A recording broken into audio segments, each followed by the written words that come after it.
Hello, and welcome to Chapter 3 of Small Business Management, Starting a Small Business. This is one of the most important chapters because it goes over a lot of the basics that entrepreneurs need to go through before they open their business. If you will notice in the Chapter Resources folder, I have downloaded a document that I actually created, which is the process that entrepreneurs should go through when they're thinking about opening a business. I'd like for you to take a look at that at some point and review it because, and if you want, you can copy it and keep it or whatever. But it's one of, I think it was one of the processes that I went through, and everyone's process is different, but I put it down on paper because I think it's very valuable for entrepreneurs to go through some type of thought process before they actually make the decision to start a business. And a lot of what's in that document is sort of covered here today in an indirect way. So, starting a small business. Here are the learning goals for the chapter. We'll go over all of these things as we proceed through the slides.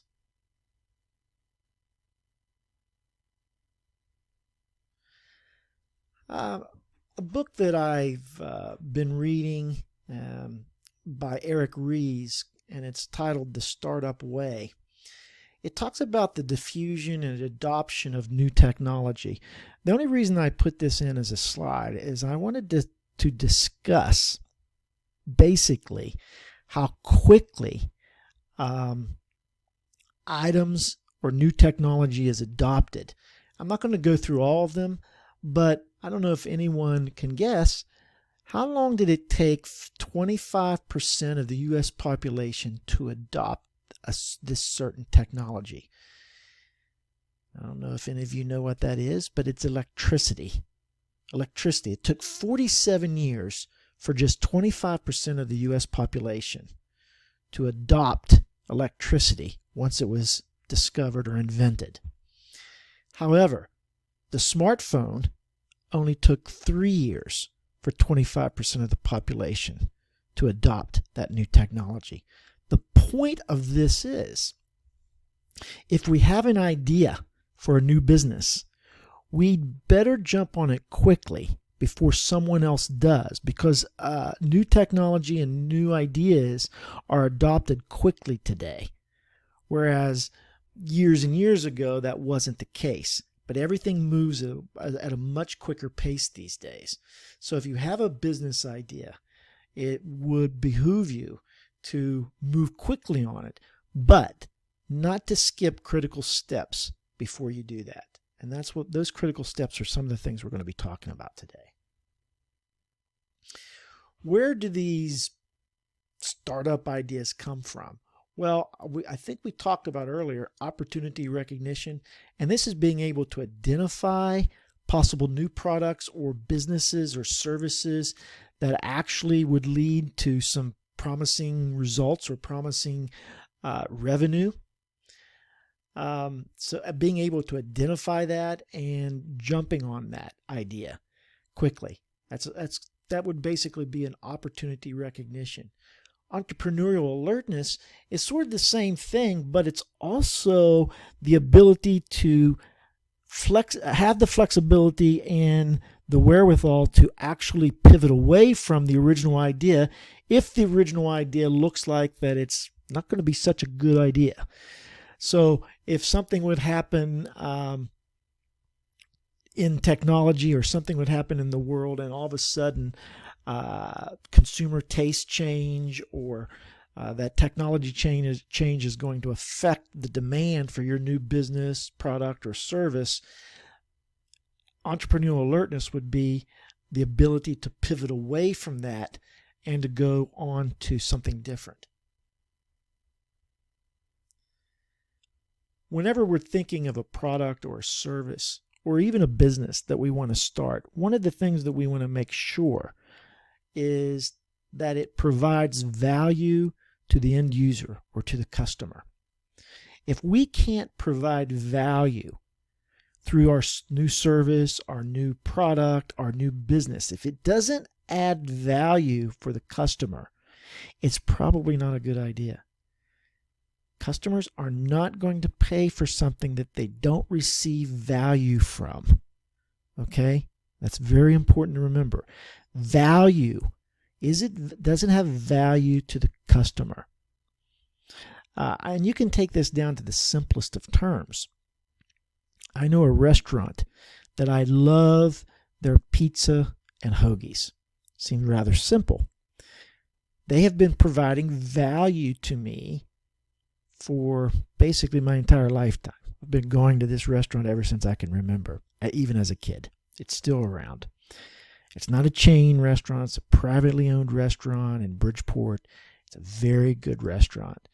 Pizza and hoagies are their specialty, and their pizzas and hoagies, no one can imitate them. They have a unique taste, a unique feel. Therefore, they have a unique value. Okay? If they could be imitated, then they would no longer provide value. So we can look at this in the simplest of terms, just as like a restaurant serving pizza. If that pizza is really, really good and enough people really, really like it and see value in it, it'll be successful. Does the business or the product serve an important consumer need?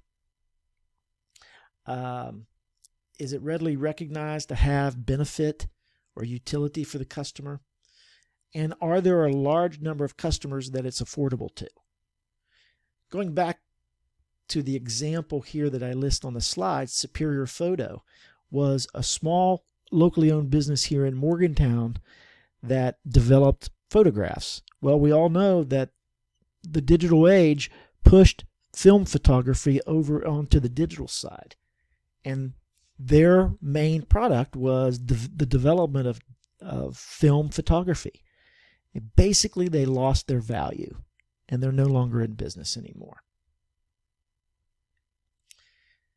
Creating a new business from scratch. What are some of the motivations to start a business? Well, some of us have that inner desire to want to be our own boss, to want to work for ourselves. And when you take a look at the document that I created, the process, the first thing that I mention and list in that process is desire. There has to be an inner desire to really want to open up your own business. Wanting a challenge in your life, to succeed on your own. A lot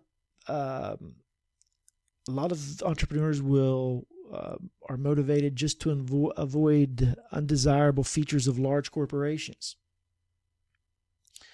or to develop a commercial market for a new product or service idea that they have. So there's lots of motivations, but it really takes that inner desire to really be successful at starting your own business.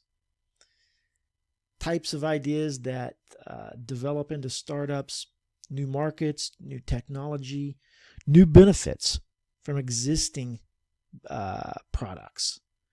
So all of a sudden, you have a product that was manufactured and sold for a certain purpose, then all of a sudden we see that you can use it for a different purpose or for a different benefit. An example that I like to use here is Arm & Hammer baking soda. Baking soda was used for cooking and baking. However, it serves other purposes. I don't know if any of you keep Arm & Hammer baking soda in your refrigerator to absorb odors. It does that. Some people brush their teeth with it because it whitens their teeth. It has different benefits. Where do startup ideas come from? Well, primarily they come from prior work experience, 45%. And then the majority of the ideas come either from prior work experience or personal interest and hobbies, which stands to reason people like to start a business with something they like to do, which means this the personal interest and hobbies is one of the big reasons or sources of startup ideas. So just remember that prior work experience and personal interest and hobbies is where about 61% of all startup ideas come from. Inside your chapter resources folder, you will find a document called My Bright Idea. And this came from the 6-week startup book by Abrams. And I've posted it here in the resource chapter. You might want to take a look at this. It's a very good resource for people who want to be their own boss or open their own business, but they're not quite sure exactly what type of business would be best suited for them. And My Bright Idea helps you choose those ideas.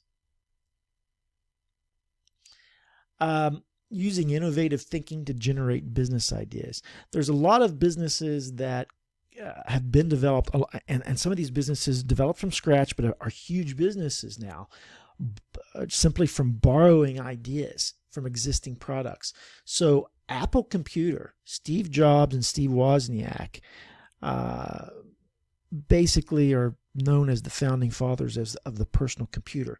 But actually the personal computer came from the Xerox Corporation.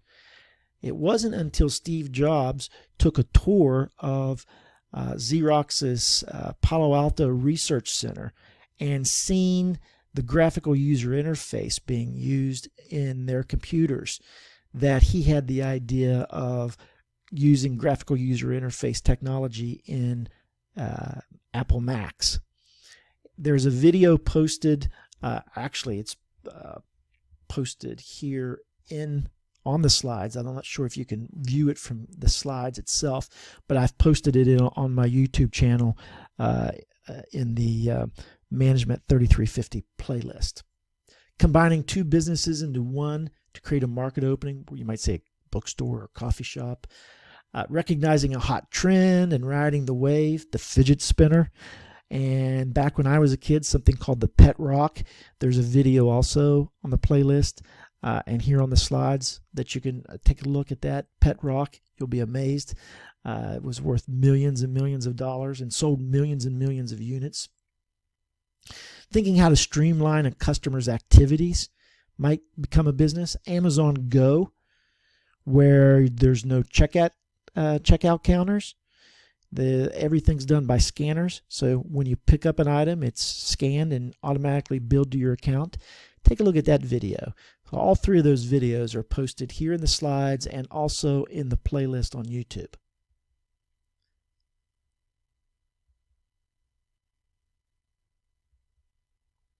And here are some other ways that innovative thinking has been used to generate businesses, along with some additional examples.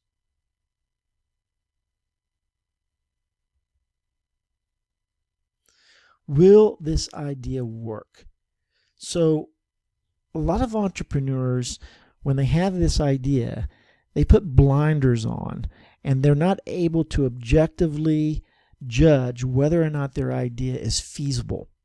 When it's your baby and it's your idea, you have this this instinct to just think it's the greatest thing since sliced bread, when in actuality it may not be that great and it may have some fatal flaws involved with it. But many entrepreneurs are not able to view their idea objectively, and this is the origin of a lot of business failures. This lack of objectivity. Using internal and external analysis to assess business ideas. So once we have this idea in place, really trying to look at it and give it a thorough analysis as to whether or not it's a good idea and if we should invest our time and money in creating a business around it. But when we do that, we might look at some environments that are out there. So when outside-in analysis is looking at the outside, where we're looking at the political, legal landscape, technological landscape, demographics in the area, economic environment, sociocultural environment. Right now, the vaping industry is going through a lot of new rules and regulations and laws that they didn't actually know existed when they first started. So that political and legal landscape has totally changed for the vaping industry. The demographics. What does if you had a product that was in high demand for the market segments ages 18 to 24, where would be the best place to locate your business? Well, obviously you'd want to go to census data and take a look and see where the most 18 to 24-year-olds live. So there's lots of things that can basically outweigh the attractiveness or the profitability of a new business or a new target market. Threat of new competitors, the threat of substitute products, the rivalry intensity among the competitors, bargaining power of the suppliers and bargaining power of the buyers. So when we're taking a look at whether or not an idea is attractive, we really want to look outside of the idea itself to see if there's something else that we might be missing. Obviously, we wouldn't want to get into an area that has lots of competitors. Ideally, we would want to exist in a market that has fewer competitors. Also, we wouldn't want to possibly enter a market where a substitute for our product or service is easily available.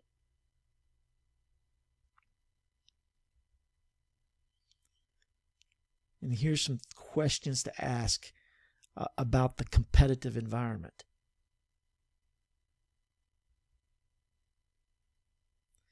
Then there's the inside-out analysis.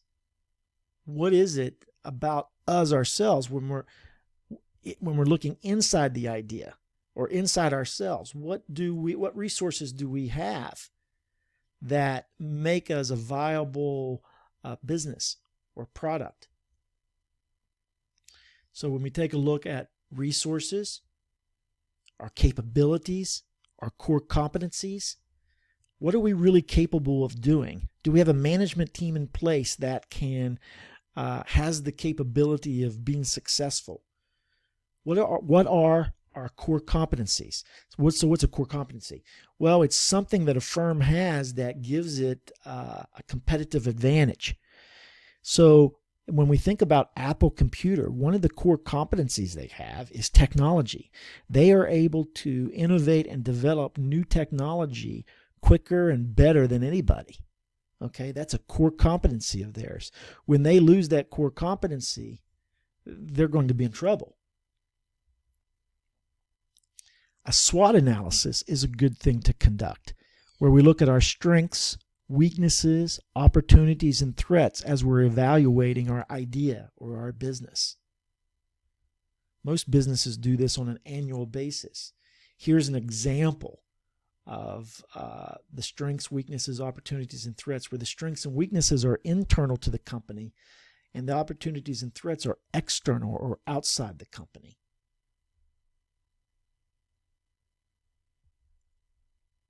There's also something called the SOAR analysis, where it's very similar to the SWOT, but it's an alternative, where we look at strengths, opportunity, aspirations of the company, and results.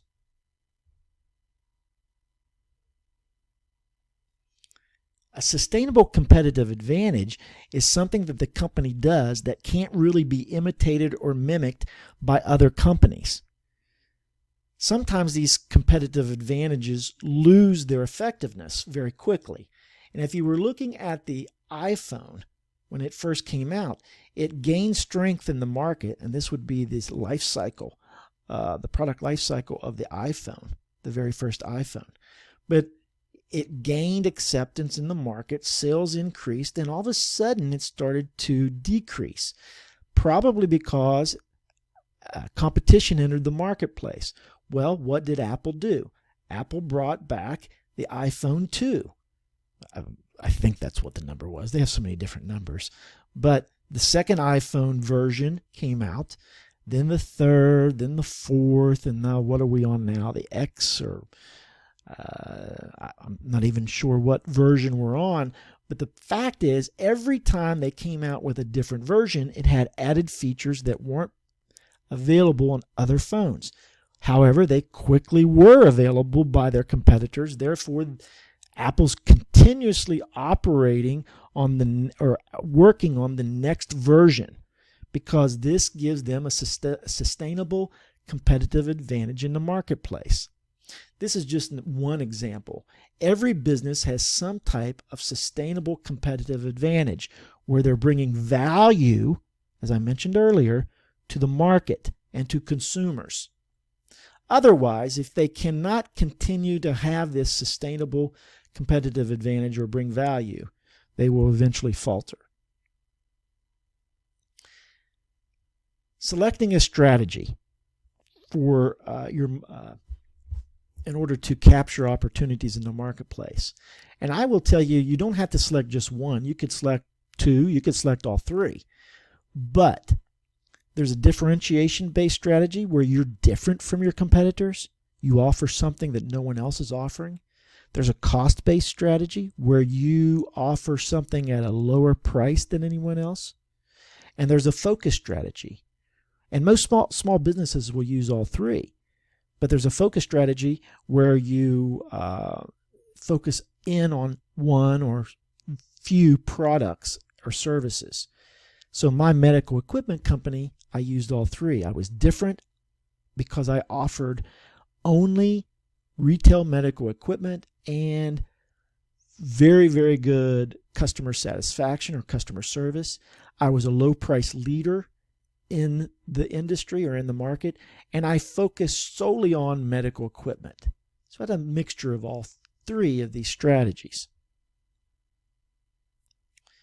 And here are just some points describing the focus strategy, advantages and disadvantages.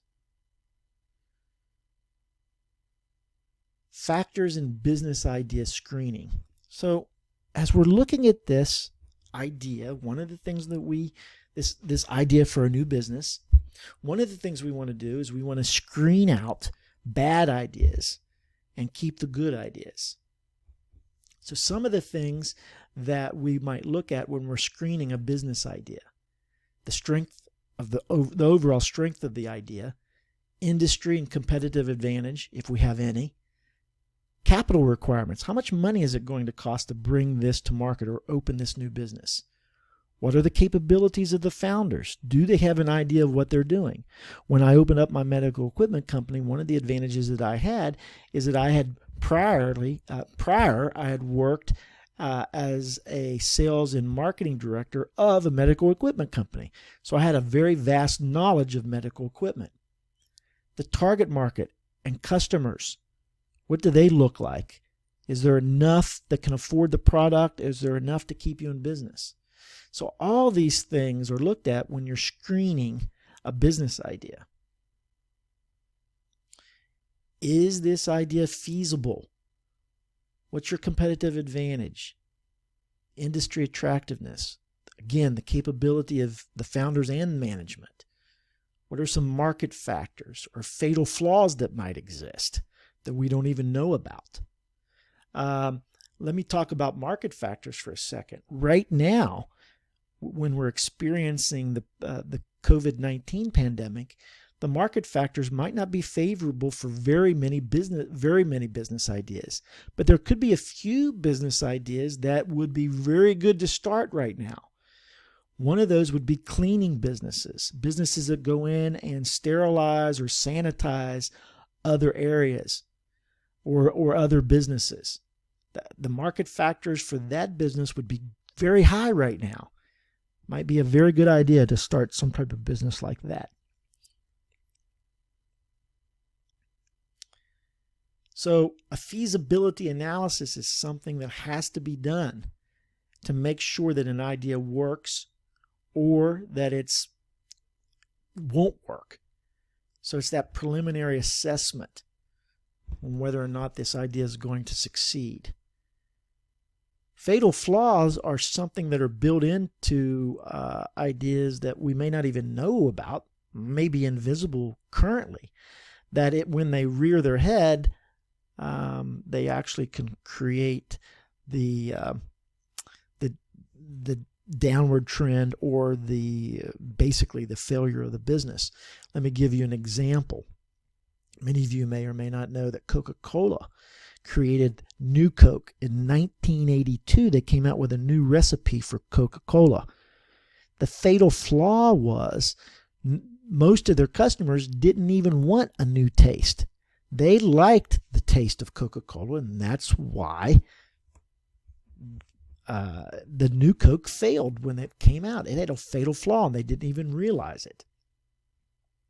Other things that might be out there would be the startup cost. A lot of small businesses a lot of entrepreneurs don't realize how much it costs to start a business.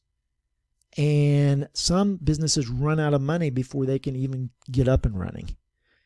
Or they use every dime they have to get the business open, but once the business is open, they are broke. And it takes time for businesses to get up and running. And sometimes they don't have enough time or money to see that happen. Some may underestimate the power of competitors. All these could be fatal flaws to a business. And we talked about the capability of managers. Here's some key terms for this chapter. Remember that this is we're just starting a business. But if we were starting a business on our own, this would be one of the ways we would do it by some of the things that we mentioned in this chapter. In the next chapter, chapter 4, we'll be talking about franchises and acquiring existing businesses. So there are 3 ways to actually start a new business: starting it on your own from scratch, buying a franchise, or purchasing an existing business. Those are the 3 primary ways that new businesses are started. Make sure that you watch the videos that I included in this chapter playlist, and we will move on to chapter 4. Take care and have a great day.